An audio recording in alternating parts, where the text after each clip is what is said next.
जन्मोत्सव या ठिकाणी मोठ्या उत्साहात साजरा केला जात आहे। खरं तर श्री मंगळदेव ग्रहाचा जन्मोत्सव हा दरवर्षी साजरा होतो। त्याची तिथी असते भाद्रपद शुद्ध दशमी। 2025 हे मंगळ ग्रहाच्या प्रभावाचं वर्ष आहे, कारण त्याची बेरीज 9 येते आणि मंगळ ग्रहाच्या प्रभावाच्या वर्षामध्ये मंगळवारी मंगळ जन्मोत्सव येणं याला महामंगल योग म्हणतात। आम्ही साधारणतः सन 2000 सालापासून या मंदिराचा पुनर्जीर्णोद्धार केला। त्यानंतर ते आतापर्यंतच्या कालखंडामध्ये हा महामंगल योग पहिल्यांदा येतो आहे।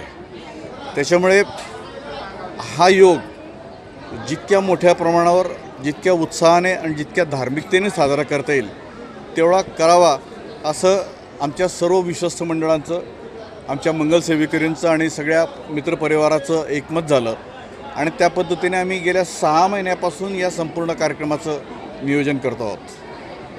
आज कोणकोणते विधी या ठिकाणी करण्यात आले, कशा पद्धतीने मंगल साधारणतः 3 दिवसापासून हे सगळ्या प्रकारचे धार्मिक विधी सुरू आहेत। 29 तारखेला याचा प्रारंभ झालेला आहे। 29 तारखेला महाभौमयाग झाला। भौम म्हणजे मंगळ, भूमिपुत्र म्हणून भौम, ज्यांचा संबंध रेती शेती मातीशी आहे अशा लोकांसाठी हा असतो। ज्या जमिनीवर हे मंदिर आहे त्या जमिनीला जागृत अवस्था यावी, त्याला चांगल्या प्रकारचे वाईब्स मिळाव्यात, त्यासाठी तो भौमयाग केला जातो। तो 29 तारखेला झाला।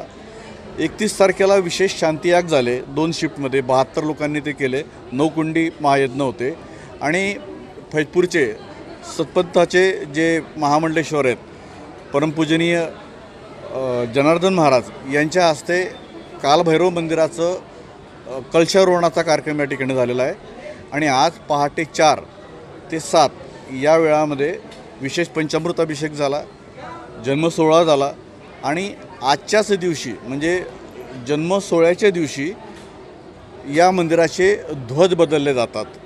तर आज मंदिराचे ध्वज देखील बदलले गेले आणि शिवाय दिवसभर भाविक येत आहेत, दर्शन घेत आहेत, वेगवेगळ्या प्रकारच्या पूजा करत आहेत, शांती करत आहेत, अभिषेक करत आहेत।